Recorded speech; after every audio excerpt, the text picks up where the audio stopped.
Kemudian hikmah yang ketiga yang bisa kita ambil dari ramainya isu nasab ini adalah bahwa masih banyak dari kalangan para sadaba alawi, terutama yang masih muda, yang kurang belajar, yang mungkin jadwal ceramahnya lebih banyak daripada jadwal belajarnya, yang terlena dengan pujian masyarakat sehingga melupakan belajar, yang terlena dengan penghormatan masyarakat sehingga kurang untuk menghargai orang lain, yang kurang mempelajari banyak ilmu sehingga pengen disanjung terus tanpa belajar ilmu agama, terutama yang muda-muda dari kalangan para sadaba alawi. Jadi isu nasab ini menjadi introspeksi, menjadi nasihat secara tidak langsung. Maka kata Imam Ghazali, kalau ayahnya makan kenyang, maka anaknya tidak bisa kenyang tanpa harus makan juga. Kalau ingin keturunan Rasulullah itu menjadi orang alim, maka caranya harus belajar. Karena al-ilmu bitta'allum la bin nasab. Ilmu itu harus belajar, bukan karena nasab. Mengutip perkataan Gus Baha yang pernah beliau lontarkan, habaib wajib kita hormati, tapi lek ngaji kudu belajar dhisik. Habaib wajib kita hormati, tapi kalau mau ceramah, kalau mau ngaji, kalau mau mengajar, ya harus belajar dulu, harus ngaji dulu. Assalamualaikum warahmatullahi wabarakatuh. Waalaikumsalam warahmatullahi taala wabarakatuh.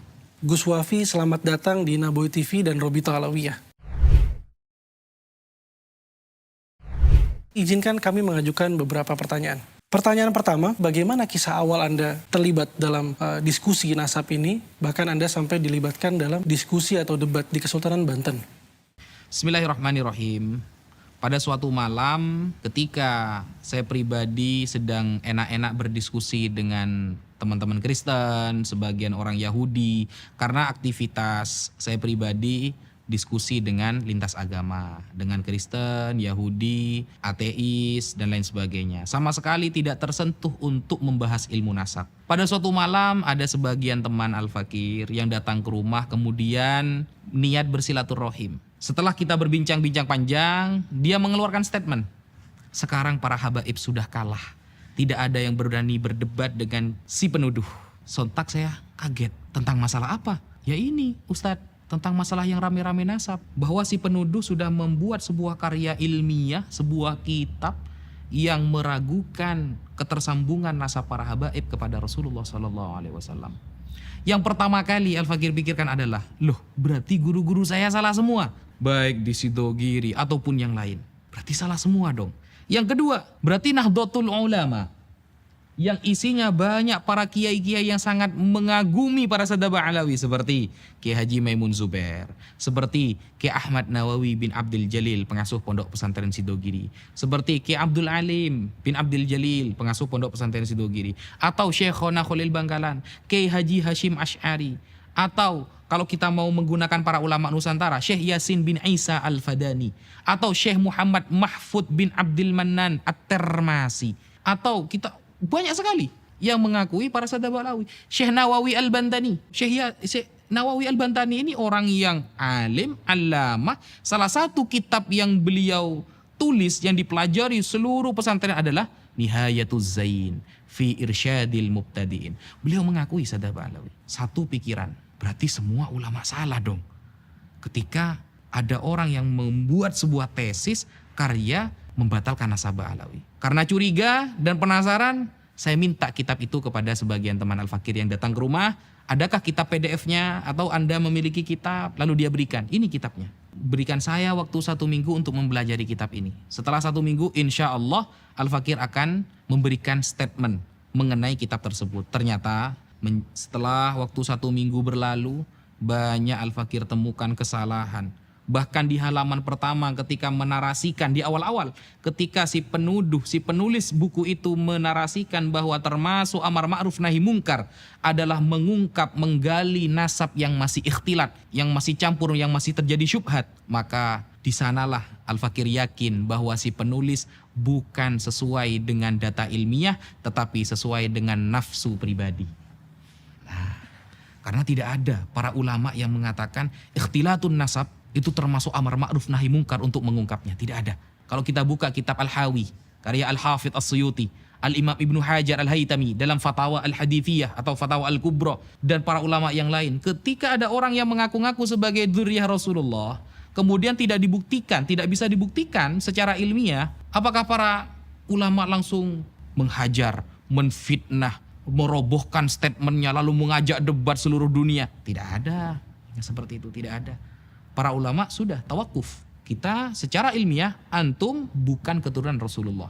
Andaikan dia terus menarasikannya, maka nanti amir yang akan memberikan semacam tahdzir, semacam takzir kepada si pengaku. Ulama sudah diam, tawakuf. Dan itu kesepakatan para ulama, semua para ulama. Al-Hafidz As-Suyuti kurang alim bagaimana ketika menerangkan tentang orang-orang yang mengaku sebagai keturunan Rasulullah. Imam Ibnu Hajar, tidak bisa dibuktikan, maka masuk pada istilah apa? Masyhurun nasab. Kalau ada orang seumpama masyhur di kalangan umum sebagai nasab Rasulullah, nasabnya sambung kepada Rasulullah, tapi tidak diketahui secara syariat, secara mathabata syar'an, maka berarti nasabnya adalah masyhurun nasab wa majhul fi ilmin nasab. Nasabnya memang masyhur tapi belum diketahui. Tidak ada ulama yang mengatakan nasabnya masyhur tapi ini harus diteliti, harus dihujat, tidak ada. Tidak ada keterangan ulama seperti itu. Jadi istilah amar ma'ruf nahi mungkar dalam fikhtilatin nasab adalah kebohongan yang nyata dari si penulis. Sekian. Lalu Gus, apa sebetulnya pertanyaan pihak penuduh yang menjadi dasar dari tuduhan ini? Bismillahirrahmanirrahim. Pertanyaan pihak penuduh itu ada 12 pertanyaan yang mengerucut hanya kepada 2 poin. Yang pertama, tidak tertulis di abad ke-4, 5, 6, 7, 8, 9 bahwa Ubaidillah sebagai anak dari Ahmad al-Abah. Pertanyaan pertama. Yang kedua, tidak ada narasi bahwa Ahmad itu memiliki gelar al-muhajir yang hijrah bersama anaknya Abdullah atau Ubaidillah ke Hadramaut. Dari 12 pertanyaan mengerucut kepada 2 pertanyaan. Kalau kita ingin menjawab sebuah pertanyaan, maka kita harus tahu dulu apa yang dimaksud dengan pertanyaan tersebut dan tujuannya apa. Kalau tujuannya ingin mengetahui ilmu nasab, maka kita sampaikan tidak ada satupun ulama nasab di dunia dari dulu hingga sekarang, bahkan zamannya Al-Imam Al-Ubaidili dalam Tahdzibul Ansab, sampai pada sekarang Sayyid Murtadha Az-Zabidi atau Al-Imam Ibnu Hajar Al-Haytami dalam Thabatnya yang mengharuskan ada kitab sezaman. Tidak akan kita temukan. Andaikan kitab itu ada, itu hanya menjadi syawahid, mutabi kalau dalam ilmu hadis, pendukung. Tetapi kita harus mengetahui di dalam ilmu nasab ada 4 cara kaifiyatu itsbatin nasab. Ada 4 cara untuk menetapkan nasab. Apakah tertulis kitab sezaman? Tidak ada. Bahkan yang metodenya diambil oleh si penuduh dalam kitab Al-Muqibun Sayyid Mahdi Ar-Rajai, atau di dalam kitab Umdatut Talib Ibnu Inabah, atau At-Taqtaqi dalam kitab Al-Asili, atau Al-Muntakilah At-Talibiyah, atau Tahdzibul Ansab lil Ubaidili, atau Sirru Silsilatil Alawiyah li Abi Nasr Al-Bukhari. Ada? Mana kitab sezaman? Tidak ada. Makanya di dalam kitab Sirru Silsilatil Alawiyah yang beliau Abu Nasr Al-Bukhari wafat di akhir abad ke-4, ketika ada seorang yang mengaku-ngaku sebagai zuriyah Rasulullah, ditanyakan, "A anta min Husaini am min Hasani am min Abbasi am min Muhammadi?" Oke, kamu mengaku zuriyah Rasulullah. Kamu dari jalur mana? Husain, Hasan, Muhammadi, Muhammad Al-Hanafiyah. Karena Sayyidina Ali pernah menikah dengan selain Sayyidah Fatimah, punya anak namanya Muhammad bin Al-Hanafiyah. Atau Abbasi, dari Abbas. Kemudian seorang ini mengaku, "Ana min Husaini." Saya dari Husain.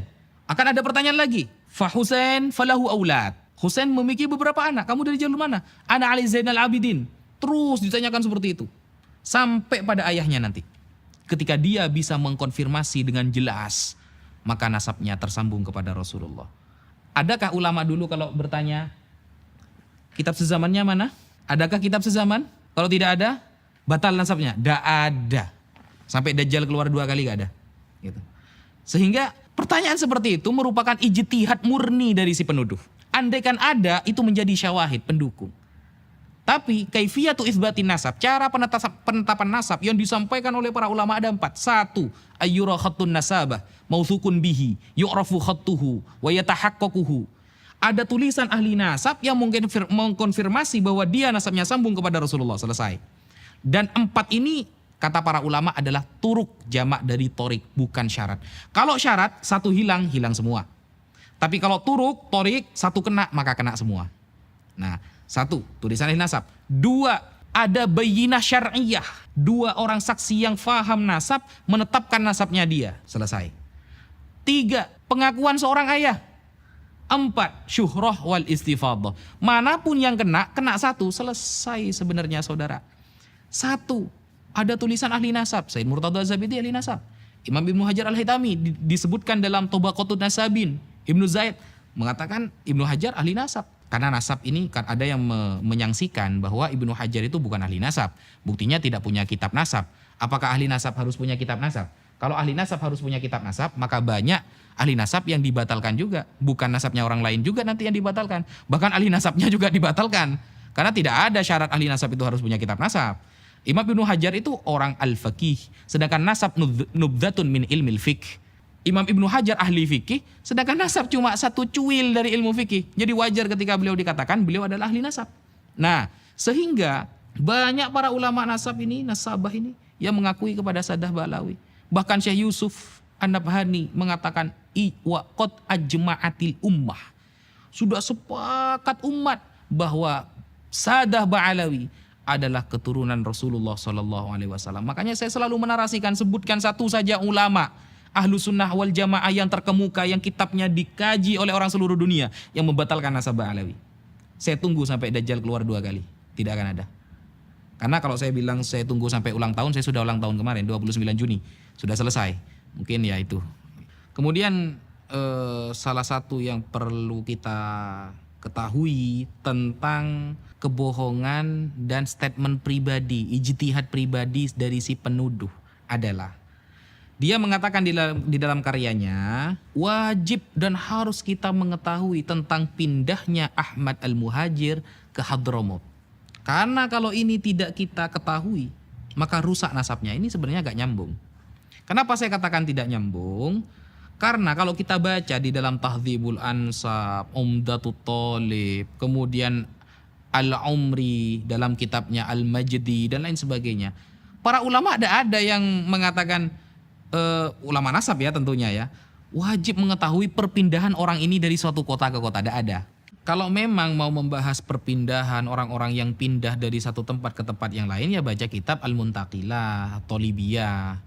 Kalau memang kitab-kitab yang lain kayak Tahdzibul Ansab, Al-Majdi, kemudian Umdatut Thalib, Sirru Silsilatil Alawiyah, ya ada pembahasan pindahnya satu orang dari satu tempat ke tempat yang lain. Dan itu bukan perkara yang penting banget. Karena para ulama itu yang penting adalah dia itu ingkirot atau tidak. Nasabnya ini masih sambung atau tidak. Kemudian masih punya anak atau tidak. Sehingga kalau kita mau membandingkan antara satu kitab dengan kitab yang lain, sama-sama kitab nasab, pasti para ulama yang mengarang kitab ini memiliki metode yang berbeda-beda. Ada yang khusus menyebutkan orang-orang yang berpindah. Ada kitab yang menyebutkan orang-orang yang tidak ingkirot nasabnya, masih memiliki keturunan yang terkenal saja, yang tidak terkenal tidak dia tulis. Jadi punya metode masing-masing, sehingga tidak bisa kemudian mengklaim harus ada perpindahan dari satu tempat ke tempat. Kalau nggak ada maka nasabnya batal. Itu adalah murni dari ijtihad si penuduh. Sekian. Terkait dengan banyaknya pengembangan permasalahan di isu nasab ini di luar kitab problematik Syajaratul Mubarakah, apa pertanyaan lain yang antum merasa belum terjawab sejauh ini? Bismillahirrahmanirrahim. Salah satu pertanyaan umum yang tidak ada jawabannya adalah, sebutkan satu saja ulama Ahlus Sunnah wal Jamaah yang masyhur, yang terkenal alamah, yang mungkin karyanya dikaji orang sedunia, yang menafikan, membatalkan nasab para habaib, para Sadah Alawi. Satu saja. Kalau ada satu ulama Ahlus Sunnah yang membatalkan atau menafikan, itu akan menjadi referensi kuat bagi si penuduh. Ternyata sampai detik ini tidak disebutkan satupun ulama Ahlus Sunnah baik dulu maupun sekarang yang membatalkan, menafikan atau mengoreksi atau mengkritik para Sadah Ba'alawi. Tidak ada. Nasab para Sadah Ba'alawi. Yang pertama. Yang kedua, Sebutkan satu saja ulama yang cara mengkritik nasabnya seperti yang dilakukan oleh si penuduh. Dengan tajassus, tangkib, atau qadah sampai taraf mencaci. Karena Rasulullah SAW bersabda ada dua perkara yang dapat menyebabkan kafir.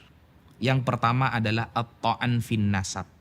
Ketika si penuduh mengatakan dalam karyanya bahwa ikhtilatun nasab, tercampurnya nasab ini membuka atau menggali nasab yang masih syubhat termasuk amar ma'ruf nahi mungkar, maka sejatinya dia bukan sedang melakukan nahi mungkar ataupun amar ma'ruf, tapi dia sedang menuju kekafiran. Kenapa?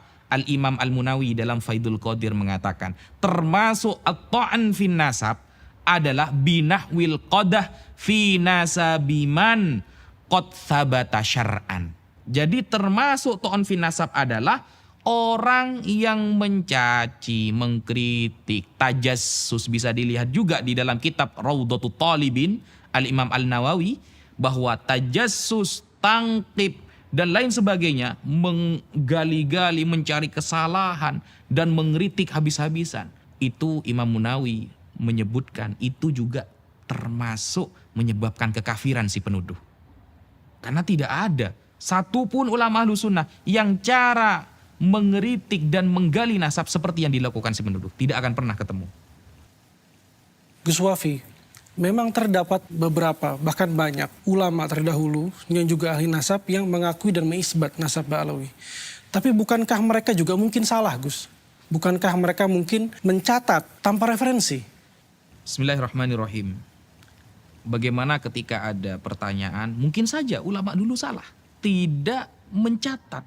Sekarang jika kita membaca kitab-kitab nasab seperti Al-Ubaidi di dalam Tahdzibul Ansab, di muqaddimah saja sudah diakui oleh mentakiknya bahwa kitab ini la yastaqsi asma'al aulad kafatan. Tidak bisa memang kita menyebutkan semua nama anak. Tidak ada kitab nasab satu yang syamil, yang kafah, yang kamil. Semua saling yufassiru wa yukammilu ba'duha ba'da. Saling melengkapi satu dengan yang lain. Sehingga ada istilah yang terupdate, yang terbaik. Al-Quran saja antara nasikh dan mansukh pasti dipilih yang an-nasikh.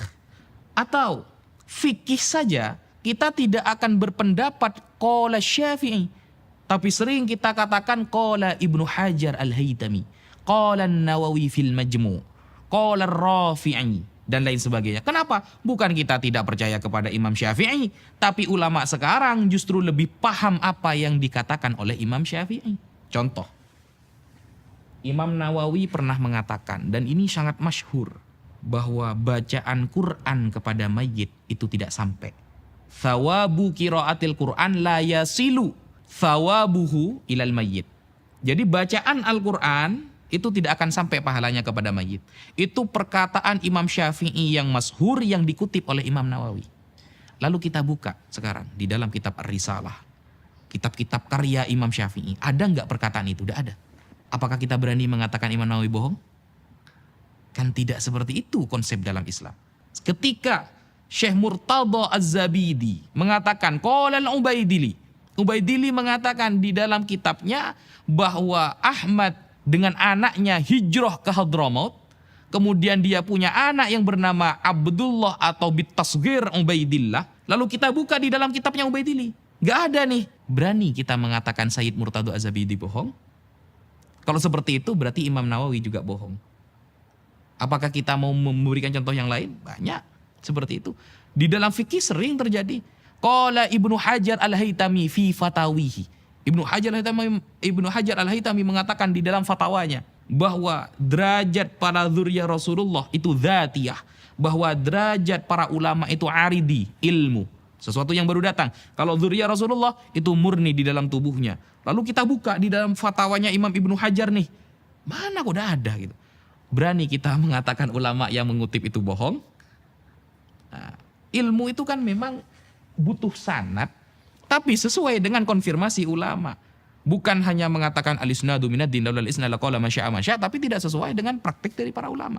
Tidak ada ulama satupun yang ketika melihat ada orang yang mengaku-ngaku sebagai dzurriyyah Rasulullah lacak, nasabnya tidak ketemu, lalu dia menghujat habis-habisan, mentajassus, mentangkip dada. Seperti itu. Itu contoh saja. Lalu apa pendapat Anda, Gus, ketika banyak orang atau sebagian orang meyakini bahwa sekelas ulama Said Murtada Az-Zabidi berbohong dalam kitabnya? Bismillahirrahmanirrahim. Bukan Said Murtada Az-Zabidi yang berbohong, tapi mereka yang kurang meneliti, kurang menghargai pendapat para ulama ketika tidak sesuai dengan pemikiran mereka. Said Murtada Az-Zabidi ini seorang ulama besar, kitabnya dikaji oleh orang seluruh dunia. Bahkan beliau mensyarahi Ihya Ulumuddin yang bernama kitab Ithafus Sadah Al-Muttaqin, dan perkataan beliau yang sering dikutip oleh orang ahlu sunnah apa? Idza utliqa ahlu sunnati wal jamaah fal murad bihi al-asy'ariyah wal maturidiyah. Itu perkataan beliau yang sangat masyhur yang dijadikan istidlal oleh para ulama terutama di negara Indonesia. Jadi ini bukan orang yang sembarangan. Al-Imam Ibnu Hajar di dalam Sabatnya ketika menerangkan tentang Al-Imam Abu Bakar Al-Idrus, apakah berani Imam Ibnu Hajar kita katakan dia pembohong? Bahkan ulama Syafi'iyah semua mengakui bahwa beliau itu pakar dalam fikih dan nasab adalah nubzatun min ilmil fikih. Hanya secuil dari ilmu fikih. Kalau hanya secuil, sedangkan gelar Imam Ibnu Hajar adalah al-faqih yang paham fikih Syafi'i, maka pantaskah kita mengatakan beliau tidak paham nasab? Sedangkan nasab hanya satu titik dari ilmu fikih dan beliau pakarnya dalam fikih. Sehingga beliau dengan tegas dalam kitabnya As-Sabat mengatakan Al-Imam Abu Bakar As-Sayyid, kalau boleh saya tambahkan Al-Habib Al-Idrus. Al-Idrus bukan marga Ahmad Khan atau marga dari Wali Songo mungkin, bukan, tapi jelas Sadah Ba'alawi Al-Idrus. Seperti itu. Dalam perkembangan isu nasab ini, banyak netizen yang mengatakan bahwa sebaiknya digelar diskusi atau debat oleh Robitoh Alawiyah. Apa tanggapan Anda, Gus? Bismillahirrahmanirrahim. Bagaimana jika si penuduh dan para pendukungnya ingin mengadakan bahthul masail, kalau istilah para santri. Bahthu membahas masail, beberapa masalah. Atau diskusi, kalau kita mau mengadakan bahthul masail, kita bertahun-tahun ada di pesantren, yang namanya bahthul masail, mau tingkat desa maupun tingkat nasional, kalau mendengarkan qala Ibnu Hajar Al-Haytami, kita taslim, kita terima. Sedangkan sekarang Ibnu Hajarnya dikritik habis-habisan oleh si penuduh. Ini bukan bahthul masail, ini nyari masalah beneran. Ya, beda. Santri dari yang paling awam sampai paling alim, kalau mendengarkan qala Nawawi fil Majmu', Imam Nawawi dalam kitab Al-Majmu' mengatakan, selesai masalah. Ini Imam Nawawinya yang dikritik habis-habisan. Ini bukan membahas masalah, tapi nyari masalah itu namanya. Sehingga tidak relevan untuk mengajak bahsul masail dengan mereka. Apalagi sudah ada statement dari dia, wa in aftal muftun. Sekalipun para ahli fatwa sedunia mengatakan bahwa Sadah Ba'alawi keturunan Rasulullah, maka saya tetap membatalkan. Maka kita sudah bisa memberikan nilai orang yang seperti ini. Kata Sayyid Muhammad, saya ingat Sayyid Muhammad di dalam kitab Al-Manhalul Latif menghadapi orang yang mengatakan cukup Al-Quran saja, tidak butuh hadis. Ngapain hadis? Hadis ini dikoreksi orang, perkataan manusia. Quran ini yang pasti dijamin. Nah, apa kata Sayyid Muhammad? Innahu aqallu wa ahqaru min ayyuradda aw yujadal. Dia terlalu remeh dan terlalu hina untuk kita tolak pendapatnya dan untuk kita ajak debat. Jadi dia terlalu remeh dan terlalu hina untuk ditolak pendapatnya, ya, di debat maksudnya, au yujadal atau di debat, kata Sayyid Muhammad dalam kitab Al-Manhalul Latif. Sehingga kalau kita mau yurad, mau membantah pendapatnya, sudah percuma. Jadi fokus kita seharusnya sekarang menjelaskan kebenaran kepada umat. Tidak perlu fokus untuk membikin si penuduh ini faham dan setuju kepada pendapat kita. Karena itu cukup mustahil bagi saya. Kenapa? Secara logika saja, ulama ditolak, apalagi Al-Fakir yang menjelaskan. Ketika ulama sedunia ditolak, siapa lagi di Indonesia yang berhak menjelaskan? maka cukuplah kita meluruskan pemahaman umat, menjelaskan tentang kemuliaan Sadah Ba'alawi dan apa yang sudah disampaikan oleh para ulama kita ajarkan. Semata-mata hanya untuk meneruskan penjelasan para ulama agar masyarakat tidak tidak terprovokasi dan tidak dimasuki oleh pemikiran-pemikiran yang sesat dan menyesatkan. Salah satu kebohongan yang fatal yang mungkin bisa menyebabkan dia kafir, si penuduh kafir, seperti ketika mengatakan tidak ada istilah Habib di dalam Islam. Orang pertama kali yang mengatakan Habib adalah orang Yahudi dan Nasrani. Di dalam Al-Quran, nahnu abna Allah wa ahibba'uh. Kami adalah anak-anak Allah dan Habib-Habibnya Allah. Istilah Habib adalah istilah yang pertama kali dilontarkan oleh orang kafir. Jadi seolah-olah dia akan mengatakan, kalau kita menggunakan Habib berarti niru orang kafir. Man tasyabbaha biqaumin fahuwa minhum. Arahnya kan ke sana nantinya itu. Nah, kalau seperti itu berarti sahabat Abdullah bin Abbas juga kafir.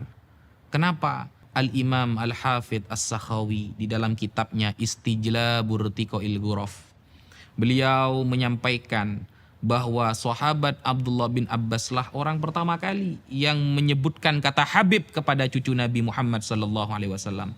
Suatu saat ketika Abdullah bin Abbas bertemu dengan salah satu cucu Rasulullah, Ali Zainal Abidin bin Husain bin Ali, apa kata sahabat Abdullah bin Abbas? Marhaban bil Habib ibnil Habib.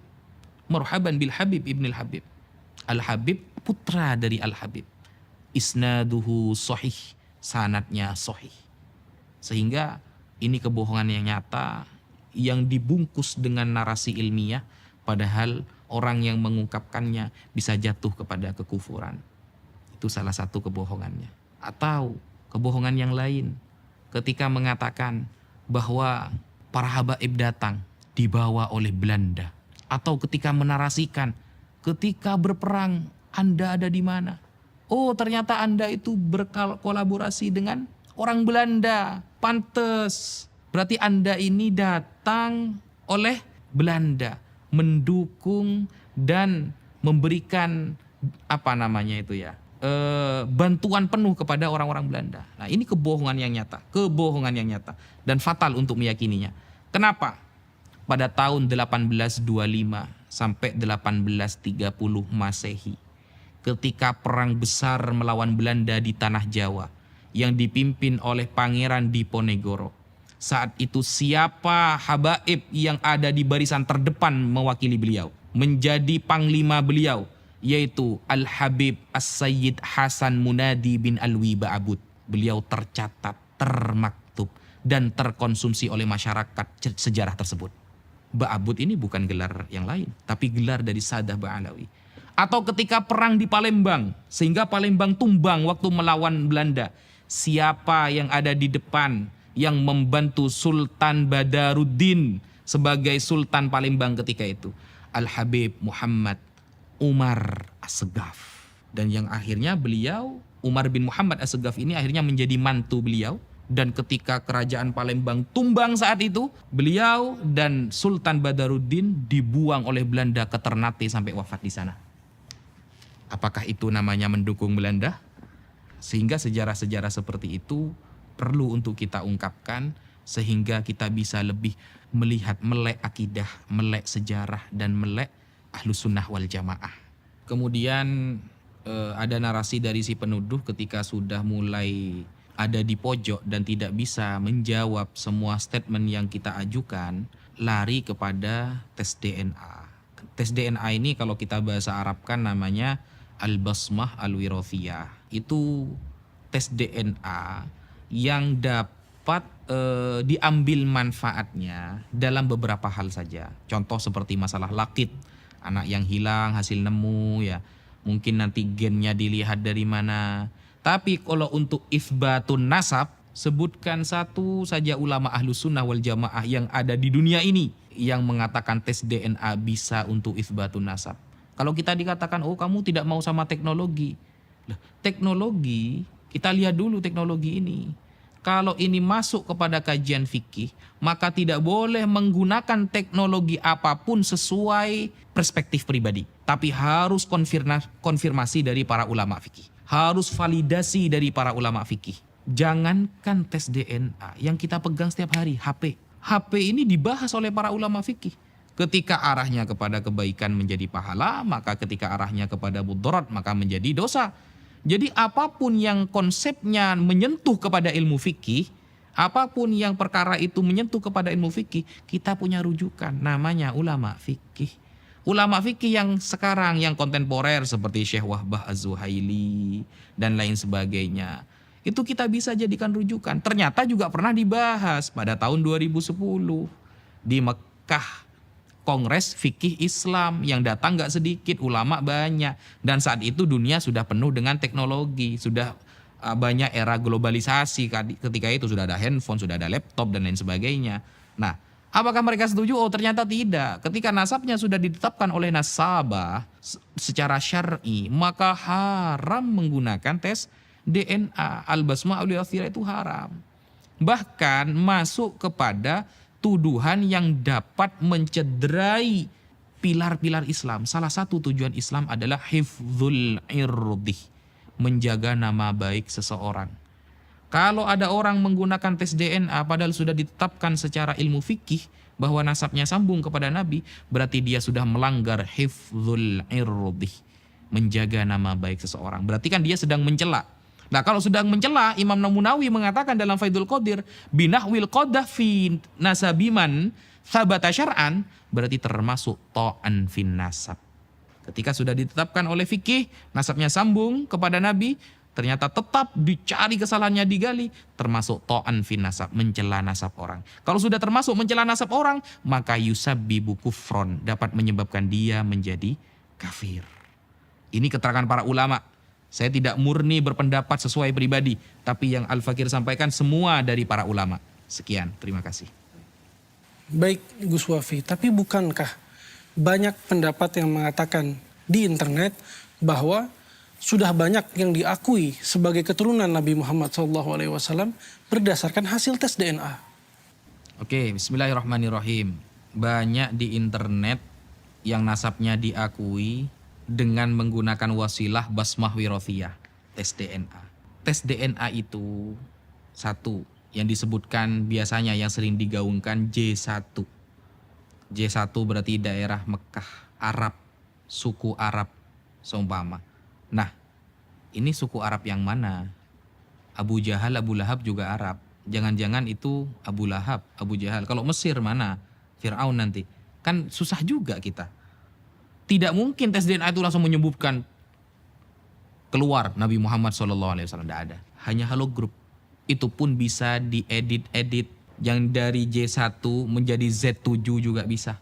Sehingga ilmu fikih itu lebih mementingkan sebuah konsep atau dalil yang nanti dalil ini menuju kepada dhon. Selagi dalil ini tidak menuju kepada dhon, masih waham, prasangka kecil yang tidak kuat, atau syak 50-50, maka fikih tidak akan pernah mengambil sebuah ilmu tersebut. Meskipun teknologinya canggih, tapi tidak bisa yartaki ila dhon, ya, menguatkan kita kepada dhon ini adalah keyakinan 80-90%. Jadi syarat alat elektronik atau teknologi itu masuk dan disahkan oleh para ulama fikih bisa menyampaikan kepada dhon. 80-90% keyakinan bahwa itu benar. Sedangkan tes DNA, jangankan 80%, 50-50 saja masih diperselisihkan. Termasuk juga kebohongan yang diutarakan oleh si penuduh adalah bahwa yang pertama kali menggelari Abdullah sebagai anak dari Ahmad adalah Ubaidillah yang sekarang diklaim sebagai kakek-kakek dari Sadah Ba'alawi. Itu terlontar oleh ucapan Al-Habib Ali As-Sakran. Jadi si penuduh mengatakan Habib Ali As-Sakran yang pertama kali menafsiri Abdullah adalah Ubaidillah. Nah, ini sudah merupakan kebohongan yang sangat nyata. Mengapa? Karena sebelum Habib Ali As-Sakran menyampaikan demikian, itu juga sudah ada yang mengatakan bahwa Abdullah ini merupakan Ubaidillah dan itulah kakek-kakek para Sadah Ba'alawi yang sekarang. Contohnya seperti di dalam kitab Jauharus Syafaf. Nah, hari demi hari dengan barokah doa para ulama dan para habaib, banyak kita temukan manuskrip dan kitab-kitab yang bisa dibuat untuk validasi kevalitan nasab para habaib tersambung kepada Rasulullah SAW. Salah satu kebohongan juga adalah ketika si penuduh dan para pendukungnya menyampaikan terputusnya nasab Saddah Ba'alawi dan menggunakan referensi dari Dr. Al-Khalidar. Dr. Al-Khalidar ini adalah sebuah doktor yang kerjanya arsitek, ya, bukan nasabah. Jadi mereka lebih percaya kepada Al-Khalidar daripada Imam Ibnu Hajar Al-Haytami, daripada Syekh Yusuf An-Nabhani yang notabene-nya ulama beneran, memang pakar di bidangnya, As-Samarqandi dan lain sebagainya. Ini kan sangat lucu. Lalu dia mengatakan Syekh Al-Khalidar ini nasabah seumpama. Ini kebohongan yang sangat nyata. Dia itu dokter arsitek. Coba kita lihat kalau kita sama-sama menggunakan hujah lewat internet, siapa Al-Khalidar itu? Nah, lalu kemarin Al-Fakir sempat melihat ada live dari para pendukung si penuduh mengeluarkan kitab. Yang kitab ini diterbitkan atau juga didukung atau juga ditulis oleh Al-Khalidar. Dia mengatakan kitab padahal bukan kitab. Itu cuma narasi tulisan di dalam blogspot, di website, lalu dia fotokopi, dia cetak sehingga seolah-olah seperti kitab, ya. Lalu mengatakan kepada pendukungnya, ini kesepakatan internasional nasab Saddah Ba'alawi terputus. Al-Fakir lihat kitab itu. Ternyata bukan kitab tapi blogspot www yang mungkin mereka ambil, dan juga kalimat ini, kitab-kitab itu narasinya dari Al-Khalidar yang mungkin nanti merujuk, bukan mungkin, ini benar-benar merujuk kepada Syekh Mukbil. Padahal Syekh Mukbil sendiri sudah merujuk pendapatnya. Dan kalau memang mau membatalkan nasab Saddah Ba'alawi menggunakan Al-Khalidar atau menggunakan Murad Syukri atau menggunakan Syekh Mukbil, maka harus jujur. Karena yang dibatalkan banyak, termasuk Syekh Abdul Qadir Al-Jilani juga dibatalkan nasabnya. Sedangkan si penuduh tidak konsisten. Percaya kepada tuduhan Saddah Ba'alawi tapi tidak mempercayai tuduhan pada Syekh Abdul Qadir Al-Jilani. Sehingga mungkin karena Syekh Abdul Qadir Al-Jilani nantinya akan dia jadikan sebuah proyek tersambungnya nasab Wali Songo ke sana. Dia sudah mewanti-wanti dulu tidak membatalkan yang ini, padahal semuanya dibatalkan. Al-Ahdal juga dibatalkan. Jadi contoh-contoh seperti si penuduh ini sebenarnya dulu sudah ada. Bahkan sekelas Imam Syafi'i yang jaraknya cuma 150 tahunan dengan masa para sahabat. Imam Syafi'i pernah diragukan apakah beliau Bani Quraisy apa bukan. Jadi contoh-contohnya sebelumnya sudah memang ada. Bahkan di Al-Quran yang mengatakan Rasulullah SAW abtar, itu siapa? Orang-orang kafir. Jadi kalau kita mengemban sanad, menyampaikan sanad para ulama bahwa Saddah Ba'alawi itu adalah cucu Rasulullah SAW, sedangkan mereka para pembatal secara tidak langsung mereka mengemban sanad-sanad orang-orang kafir yang sudah mengatakan Rasulullah tidak punya keturunan. Seperti itu. Itu salah satu kebohongan yang nyata yang disampaikan. Kemudian kebohongan ilmiah yang disampaikan oleh si penuduh. Ketika mengutip sebuah dalil pasti akan dikutip sebagian. Pasti dikutip sebagian. Contoh seperti kitab Al-Ifadah yang terkenal ditulis oleh Syekh Ibrahim Mansur. Ya, kalau nggak salah Syekh Ibrahim Mansur itu di sana metodenya dipakai tapi isbatnya nggak dipakai. Jadi kitab Al-Ifadah itu menerangkan tentang fisyuhrah wal istifadah, dan beliau secara nyata mengatakan Saddah Ba'alawi itu keturunan Rasulullah. Metodenya dipakai tapi isbatnya gak dipakai. Ini kan sangat lucu sekali.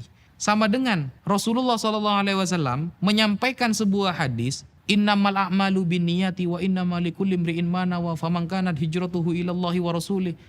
Dipakai hadisnya, tapi dia tidak pernah mempraktekannya, kan sama-sama seperti itu. Nah, sehingga hal-hal seperti ini adalah namanya kecurangan ilmiah. Sebagian dikutip, tapi yang isbatnya gak dikutip. Itu namanya kecurangan ilmiah. Dan ini tidak boleh terjadi dalam dunia perdiskusian. Nah, kemudian kebohongannya apa lagi? Menggunakan kitab Al-Mu'qibun yang ditulis oleh Sayyid Mahdi Ar-Rojai, atau kitab Syajarah Mubarakah yang ditahqiq oleh Sayyid Mahdi Ar-Rojai, yang notabene-nya beliau mengisbat Ba'alawi, mengakui Saddah Ba'alawi sebagai cucu Rasulullah, tapi metode dipakai, isbat gak dipakai. Giliran dijelaskan langsung, padahal Syed Mahdi Ar-Rojai itu yang lebih paham kitab Syajarul Mubarakah. Jauh sebelum si penuduh itu tahu kitab tersebut. Bahkan yang mentahqiq jauh sebelum si penuduh itu mempelajari kitab tersebut. Dan sudah mengecek jauh sebelum si penuduh belum mengecek kitab tersebut. Kitabnya dipakai, metodenya dipakai, tapi isbatnya mereka hilangkan. Isbatnya tidak mereka akui. Nah, ini kan sebenarnya kita sudah mengetahui bahwa narasi-narasi ilmiah itu tidak ada. Ayo kita ilmiah, itu sudah kebohongan publik yang sangat nyata. Narasi ilmiah hanya sebuah wadah agar masyarakat percaya, tetapi faktanya narasi kebencian, narasi tajassus, menggali kesalahan secara pribadi atau secara umum untuk Sadaba Alawi itu terus disuarakan. Dan bahkan saya tidak pernah mendengarkan si penuduh sampai detik ini menasehati para pendukungnya yang mencaci maki para Sadaba Alawi. Seharusnya kalau memang dia merasa ilmiah, kalau memang benar-benar ingin mengkaji, maka dia juga mengeluarkan statement, jangan mencaci maki, jangan melakukan hal-hal yang di luar syariat untuk mengklaim para Sadaba Alawi. Tapi apa kenyataannya? Malah didukung. Semua para pencaci maki dari netizen, kalangan orang awam yang sudah terprovokator, yang sudah percaya pada statementnya, semakin hari semakin merajalela. Sesuatu yang keluar dari lisannya adalah sebuah fitnahan dan tuduhan yang tidak berdasar. Apakah si penuduh menasehati atau mengatakan tujuan kita itu ilmiah? Oh tidak, malah didukung dan tambah dikompor-kompori. Sehingga dari sana kita sudah mengetahui bahwa narasi ilmiah, background dengan di wadah ilmiah itu sebenarnya tidak pernah ada. Mungkin itu yang bisa saya sampaikan. Gus Wafi, ada salah satu fenomena menarik belakang ini bahwa ada salah satu narasumber utama yang membatalkan nasab Bang Alawi di sosial media atau di podcast-podcast secara umum, namun kami tidak mendapati namanya. Kami juga tidak mendapati backgroundnya. Sebut saja Pak Guru atau mohon maaf, sebut saja Pak Gembul misalnya. Apa pandangan Anda terkait fenomena seperti ini?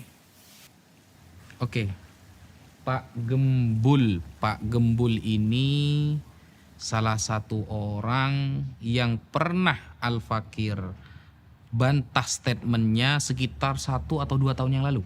Beberapa kali Al-Fakir melihat statement yang keluar yang dijadikan istidlal, sebuah dalil oleh dia, selalu kacau dan rancu.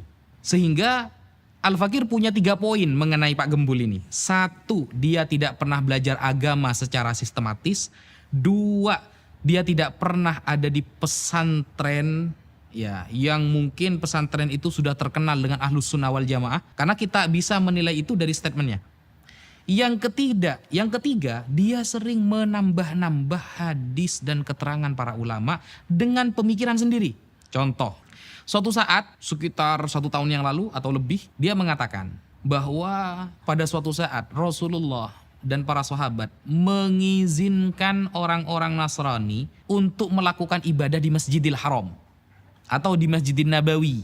Mengizinkannya itu selama 3 jam kata dia. Bayangkan, ini perkataan Rasulullah lalu ditambah-tambahi, ini kan sudah fatal sebenarnya. Kita saja tidak berani menambah-nambahi apa yang disampaikan Rasulullah. Andai kan ada keterangan, maka kita akan memberikan keterangan bahwa ini murni dari penjelasan kita dan ini adalah isi hadisnya. Padahal dia ingin menerangkan kepada umat bahwa tidak usahlah kita terlalu fanatik buta kepada Islam. Kita toleransinya itu ya dahulukan. Buktinya Rasulullah saja mengizinkan orang-orang Nasrani sholat di Masjid Nabawi kok. Selama 3 jam kata dia. Hadis yang dia pakai itu hadis mungkote. Hadis mungkote yang mu'dol. Hadis mu'dol ini 2 perawinya hilang sekaligus atau berurut. Sehingga tidak bisa la yuhtajju bihi. Tidak bisa dijadikan hujah. Dan dia berhujah dengan ini. Dan tidak ada satupun ulama Ahlus Sunnah yang terkenal menggunakan hadis ini sebagai hujah pembolehan ibadah di masjid. Ibadah di masjid. Bukan masuk masjid. Kalau masuk masjid, kita baca kitab-kitab lintas mazhab, ulama berbeda pendapat. Ada yang melarang secara mutlak, ada yang memperbolehkan. Tapi kalau ibadah di masjid, orang kafir yang ritualnya adalah mensyirikkan Allah, maka para ulama tidak membolehkan. Ini kan sudah ngawur. Berarti dia tidak pernah belajar kitab hadis. Tidak pernah belajar ilmu hadis. Kemudian tentang nasab, dia mengatakan begini. Sayyidah Fatimah tidak memiliki privilege, kata dia. tidak memiliki keutamaan yang dihususkan sehingga Rasulullah mengatakan lau kanat binti Fatimah saraqat laqata'tu yadaha. Andaikan Fatimah yang mencuri, aku akan memotong sendiri tangannya. Ini menunjukkan bahwa Fatimah saja tidak punya kemuliaan. Biasa-biasa saja, sesuai standar saja. Apalagi yang nasabnya jauh di bawah Fatimah seperti kalangan para habaib.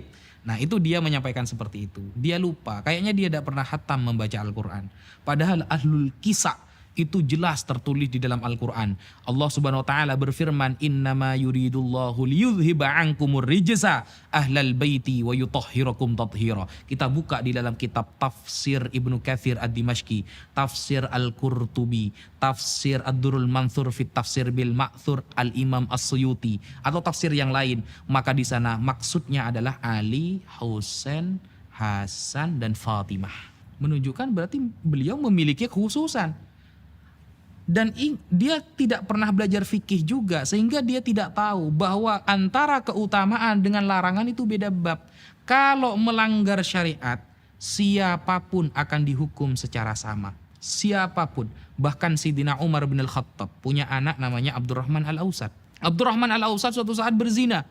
Siapa yang menghukumnya? Langsung ayahnya sendiri. Yaitu Sayyidina Umar bin Al-Khattab. Dihadapkan di depan masyarakat, dicambuk 100 kali. Abdurrahman Al-Ausad bin Umar bin Al-Khattab. Jadi Sayyidina Umar ketika dia dijilid atau dipecut selama 100 kali, sampai pertengahan istri Sayyidina Umar mengatakan, "Wahai Umar, itu anakmu, undurlah hukumannya besok lagi. Sekarang mungkin 50, besoknya 50." gitu. Apa kata Sayyidina Umar? "Saya tidak akan mengundur hukumannya sebagaimana dia tidak mengundur maksiatnya." Kata Sayyidina Umar bin Al-Khattab. Tegas memang dalam hal syariat, tapi dalam hal keutamaan itu beda bab. Dalam hal keutamaan ini adalah beda bab. Keutamaan seseorang itu sudah disampaikan oleh Rasulullah. Jangankan Sayyidah Fatimah, orang yang ikut perang Badar saja Rasulullah menjamin masuk surga. La yadkhulan nar ahadun man syahida badran wal Hudaybiyah. Tidak akan menyentuh neraka orang yang pernah ikut perang Badar dan perang Hudaybiyah. Atau keutamaan orang-orang para sahabat yang bai'atur ridwan tahta syajarah, di bawah pohon, disebutkan dalam Al-Quran. Bahkan Al-Quran sendiri mengatakan kuntum khairu ummatin ukhrijat linnas ta'muruna bil ma'ruf wa tanhauna 'anil munkar. Siapa kuntum di sana? Khitabnya pertama kali kepada para sahabat. Atau ketika mengatakan la takhaf wa la tahzan innallaha ma'ana. Siapa khitabnya di sana? Sayyidina Abu Bakrin Siddiq radhiyallahu an. Atau ketika masalah hijab, siapa khitabnya? Yang disetujui oleh Allah mengenai menutupi aurat dan menutupi wajah istri Rasulullah, Sayyidina Umar bin Khattab. Atau yang usul kepada Rasulullah di dalam Al-Quran disetujui oleh Allah sehingga menjadi makom Ibrahim musalla. Siapa? Sayyidina Umar bin Al-Khattab. Sampai Rasulullah mengatakan innallaha ja'alal haqqa ala lisani Umar wa qalbih. Allah menjadikan kebenaran melalui lisan Umar dan hatinya. Itu keutamaan. Apalagi Sayyidah Fatimah yang putrinya sendiri. Sayyidina Umar yang dulu awalnya mau membunuh Rasulullah, Rasulullah mendoakan Allahumma a'izzal Islam bi ahabbir rajulaini hadzaini, antara Abu Jahal dan Umar bin Al-Khattab. Ternyata Umar mendapatkan keutamaan yang sangat luar biasa setelah masuk Islam. Apalagi anaknya Sayyidah Fatimah. Sehingga saya menilai Pak Gembul ini memang gak pernah belajar agama secara sistematis. Gak pernah belajar di pesantren. Sehingga yang dia tahu langsung dia sampaikan. Gampangannya saya mengatakan beliau adalah konten kreator. Kemudian lagi Pak Gembul mengatakan hanya di Indonesia habaib itu dicium tangannya, dicium kakinya. Kalau kita kembali ke Turki, negara Afrika, tidak ada yang mendapatkan VIP seperti itu. Ini cuma Indonesia yang isinya banyak para habaib sehingga diatur secara sistematis agar dilakukan hal seperti itu. Nah, ini kan menunjukkan dia ini tidak pernah membaca kitab-kitab para ulama. Dan istidlal kepada negara ini tidak pernah ada di Islam. Coba contoh negara ini, negara itu, bukan seperti itu. Istidlal, menyampaikan sebuah dalil ini rujukannya para ulama. Makanya Al-Quran mengatakan fas'alu ahla dzikri in kuntum la ta'lamun. Bertanyalah ke ulama kalau kamu gak tahu. Innama yakhsyallahu min ibadi al-ulama. Yang takut sama Allah itu adalah ulama. Meskipun ulama dibagi menjadi dua. Ada ulama dunia, ada ulama akhirah. Nah, kalau para ulama sekelas Al-Imam Ibnu Hajar Al-Haytami, sangat menghormati para habaib, bahkan berguru. Bahkan di dalam kitab Ithafus Sadah Al-Muttaqin, Syarah Ihya Ulumuddin yang ditulis oleh Sayyid Murtada Az-Zabidi, sanad hadisnya itu sambung kepada seorang Sadah Ba'alawi. Nah, apakah itu sistematis sehingga kita menghormati dengan berlebihan? Oh tidak. Kalau dia memang pernah membaca sejarah Islam, Imam Muslim ketika bertemu dengan Imam Al-Bukhari, bayangkan, ini bukan keturunan Rasulullah. Imam Muslim ketika bertemu dengan Imam Al-Bukhari di Mekah, ketika itu tawaf. Pengarang kitab Sahih Muslim dan Sahih Bukhari. Sahih Bukhari kitab tersoheh setelah Al-Quran. Ya, itu narasi para ulama yang sudah masyhur di kalangan kita. Ketika bertemu Imam Muslim langsung datang mendekati Imam Bukhari dan mengatakan, "Da'ni hatta uqabbila rijlak." Biarkan saya mencium kakimu, ya ustadzal ustadzin. Wahai ustadznya para ustadz. Apakah Imam Bukhari mengatakan, udah boleh syirik, udah boleh ini? Tidak seperti itu. Mau adu hadis dengan beliau yang mengarang kitab Sahih Bukhari, mau adu hadis dengan beliau yang mengarang kitab Sahih Muslim, kita siapa? Bahkan kita Arba'in Nawawi aja dah hafal. Apakah ada ulama yang lalu mengeritik Imam Muslim mencium kaki Imam Bukhari? Oh, Imam Muslim ini melakukan kesalahan, terlalu menghormati. Siapa kita? Itu adalah ustadzal ustadzin, gurunya para guru. Kalau Imam Bukhari saja disebut ustadzal ustadzin, Imam Muslim yang muridnya bagi kita itu juga khairu ustadzil ustadzin. Sebaik-baiknya ustadznya para ustadz. Kenapa? Sebab beliau kita tahu hadis Rasulullah, sebab beliau kita tahu sanad hadis Rasulullah, dan sebab beliau kita bisa mendapatkan berkah dari ungkapan-ungkapan dan fi'lu Rasulullah sallallahu alaihi wasallam. Jadi saya kira Pak Gempul ini kurang banyak baca, kurang banyak belajar. Mungkin dia baru menemukan sebuah statement yang dia baca dan masuk akal bagi dia, lalu dibuatlah video tanpa ditashih, tanpa disodorkan dulu kepada para ahli sebelum membuat video. Seperti itu. Dan apakah dia bisa dijadikan rujukan dalam masalah nasab? Jangankan masalah nasab, dalam masalah sholat saja dia tidak bisa dijadikan rujukan. Wudhu, hukum mandi, tayamum, dan hukum yang berkaitan dengan fikih yang enteng lah. Tidak bisa, apalagi masalah nasab. Yang sama sekali dia tidak pernah punya guru nasab. Apalagi dia mengatakan, katanya Islam ini agama sanad. Baraya, saya ingin sebutkan satu ulama saja lalu tanyakan sanad kepada dia. Saya yakin dia tidak akan bisa. Oh ya, kalau seperti itu, mari kita duduk di suatu tempat, kita diskusi, kita sampaikan pemahaman Islam secara komprehensif, kita bicara ilmiah. Jangan hanya menyampaikan sebuah statement, melontarkan sebuah pendapat, hilang. Giliran dulu ketika Al-Fakir membuat video, ingin mengajak berdiskusi, tidak ada tanggapan. Kan lucu, mengeluarkan statement tapi tidak bisa mempertanggungjawabkan statementnya. Kalau memang dirasa memiliki keahlian dalam memahami Islam, mari kita duduk, kita bicara nasab, monggo. Kita bicara sanad, monggo. Kita bicara sejarah, mari. Mungkin seperti itu yang bisa Al-Fakir sampaikan. Gus Wafi sebagai penutup, apa hikmah dari perkembangan seluruh dinamika isu nasab ini yang antum lihat baik bagi umat Islam secara umum maupun bagi Alawiyin? Bismillahirrahmanirrahim. Ada 3 hikmah yang Al-Fakir ambil dari ramainya tentang isu nasab Sadah Baraba Alawi. Jadi para Sadah Ba'alawi yang pertama, kalau dulu Al-Fakir meyakini Sadah Ba'alawi sebagai keturunan Rasulullah masih syakkan, dhannan, tapi sekarang tahqiqon, benar-benar yakin.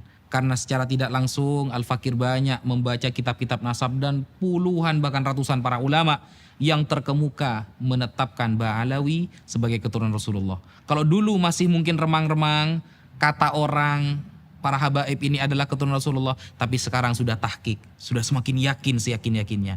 Itu hikmah yang pertama. Hikmah yang kedua adalah kita bisa tahu bahwa sabda Rasulullah ribuan tahun yang lalu, berapa abad yang lalu, Rasulullah mengatakan, inni la akhsha alaikum an tusyriku ba'di. Aku tidak khawatir kalian akan syirik berjamaah setelah aku mati. Jadi kalau ada orang bilang dikit-dikit syirik, dikit-dikit haram, itu sudah salah.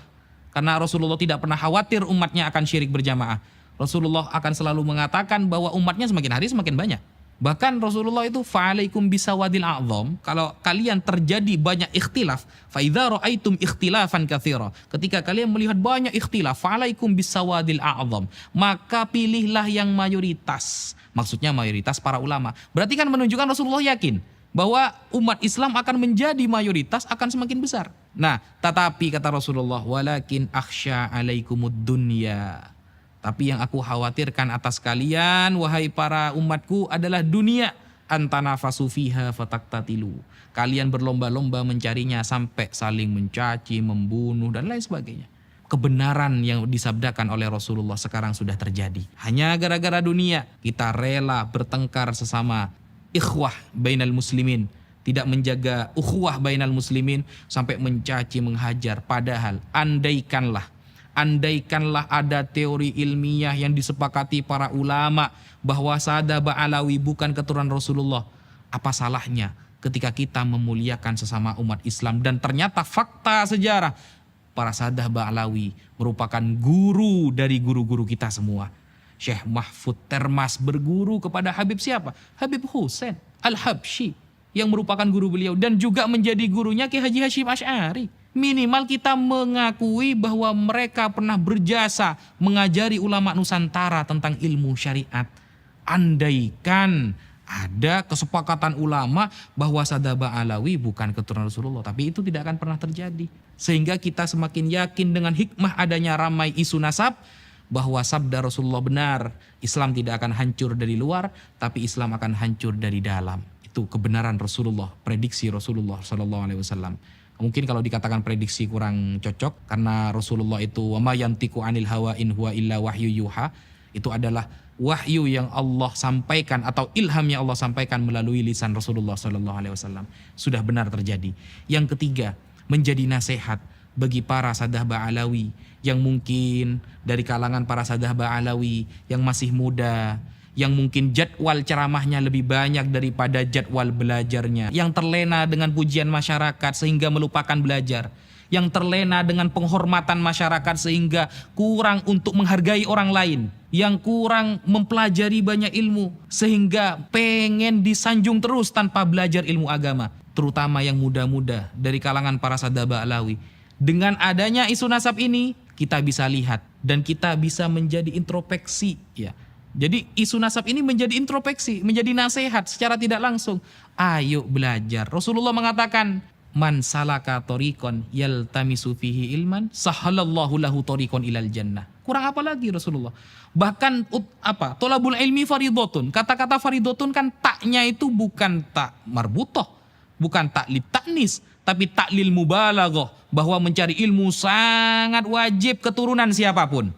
Maka kata Imam Ghazali, kalau ayahnya makan kenyang, maka anaknya tidak bisa kenyang tanpa harus makan juga. Kalau ingin keturunan Rasulullah itu menjadi orang alim, maka caranya harus belajar. Karena al-ilmu bitta'allum la bin nasab.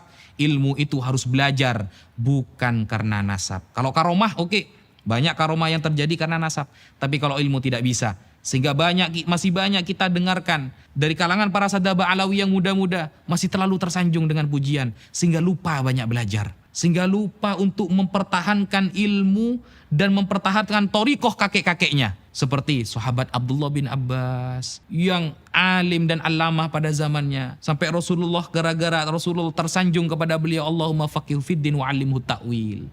Dan itu juga menjadi catatan yang penting kepada kita, bahwa apa yang kita lakukan, apa yang kita usahakan, itu akan menunjukkan kualitas kita. Akan menunjukkan kualitas kita. Rasulullah secara tegas mengatakan, yashfa'u yaumal qiyamah thalathatun. Siapa? Al-anbiya wa syuhada wal ulama. Ulama. Kemudian, apakah pernah Rasulullah mengklaim bahwa ilmu ini akan diturunkan sesuai nasabnya? Tidak pernah. Ilmu harus dengan belajar. Mengutip perkataan Gus Baha yang pernah beliau lontarkan, habaib wajib kita hormati, tapi lek ngaji kudu belajar dhisik.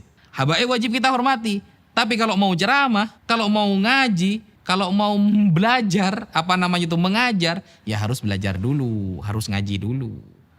Makanya Kiai Haji Maimun Zubair, tetap kita wajib menghormati para Sadah Ba'alawi, baik yang muda maupun yang sudah sepuh, apalagi yang sudah selevel ulama. Tetapi untuk mengikuti pendapatnya, tunggu dulu. Kalau di luar syariat Islam, maka kita tidak boleh mengikutinya. Ada para sadah Ba'alawi contohnya terpapar faham Syiah seumpama. Kita tidak boleh mengikuti, tapi di sisi lain kita wajib menghormati. Sampaikan kebenaran. Al-Fakir ketika menemukan para habaib yang akhlaknya kurang baik di masyarakat, maka menjadi kewajiban Al-Fakir untuk menegur dia sampai dia sadar bahwa dia sedang melakukan kesalahan. Ya Habib, antum adalah panutan kami. Kalau antum seperti itu, maka kami bagaimana Habib? Maka wajib bagi kita, karena kita memang cinta, ketika melihat istri kita bermaksiat, apakah kita membiarkan? Kita melihat istri kita bermaksiat, anak kita bermaksiat, lalu kita mengatakan, sudahlah itu anak saya, bagaimanapun itu anak saya. Itu tidak bisa, itu bukan cinta. Rasulullah bersabda, hubbuka li syai'i yu'mi wa yusim. Cintamu kepada sesuatu dapat membutakan dan membuat kamu tuli. Kalau kamu memang cinta, maka seharusnya kamu menegur, karena kamu pasti ingin orang yang dicintai dalam keadaan suci dan dalam keadaan tetap dihormati. Kalau kepada habaib yang muda, yang mungkin masih baru belajar, baru mondok di pondok pesantren, kita wajib menghormati. Tetapi kita tidak boleh mengikuti apa yang beliau sampaikan ketika keluar dari syariat. Dan bahkan kita wajib untuk menasehatinya ketika dia ada dalam jalan yang salah. Apalagi kepada para sadah Ba'alawi, kepada semua keturunan Rasulullah yang sudah selevel ustadz, sudah selevel para ulama, atau bahkan selevel ahli nasab, kemudian selevel ulama internasional yang juga menjadi gurunya para guru, maka jauh kita harus menghormatinya 2 kali lipat daripada para ulama yang bukan dari keturunan Rasulullah SAW. Dan tidak ada perbedaan dalam hal ini di kalangan para ulama. Ketika sudah dzatiyah, di dalam dirinya sudah mengandung darah Rasulullah, keturunan Rasulullah, dan ada ilmu di dalam dirinya yang merupakan aridi, sesuatu yang baru datang, ilmu ada, kemudian darah sudah ada, maka itu menjadi kesempurnaan yang sangat nyata. Kalau kata para ulama seperti Al-Imam Ibnu Hajar, faqat tahakkuk, maka sungguh tahqiq, dan inilah yang benar-benar harus kita jadikan panutan. Terakhir, yang disampaikan oleh Al-Fakir ingin memberitahukan pesan yang pernah disampaikan oleh sahabat Abdullah bin Mas'ud. Ada dari kalangan pendukung si penuduh itu ditanya oleh masyarakat, kamu pilih mana, Kiai A atau Kiai B? Yang Kiai B sudah wafat, yang Kiai A masih hidup. Lalu dia mengatakan, ya saya milih Kiai A lah karena masih hidup, lebih tahqiq ilmunya. Ini adalah pernyataan yang sangat salah. Dan ini sebuah kebohongan yang sangat nyata. Kenapa? Karena menabrak statement sahabat Rasulullah SAW. Sahabat Abdullah bin Mas'ud pernah mengatakan, manistanna falyastanna biman qad mata. Kalau memang mau ikuti ulama, ikuti yang sudah wafat. Kenapa? Para ulama yang sudah wafat sudah aman dari fitnah, kata beliau. Sedangkan para ulama yang masih hidup belum aman dari fitnah. Sehingga remeh kalimatnya, tapi berat tanggung jawabnya. Sehingga para ulama seperti sahabat Abdullah bin Mas'ud dengan tegas mengatakan, ikutilah para ulama yang sudah wafat, bukan yang masih hidup, karena yang masih hidup belum aman dari fitnah. Sekian. Baik, terima kasih atas segala jawaban yang sudah disampaikan oleh Gus Wafi.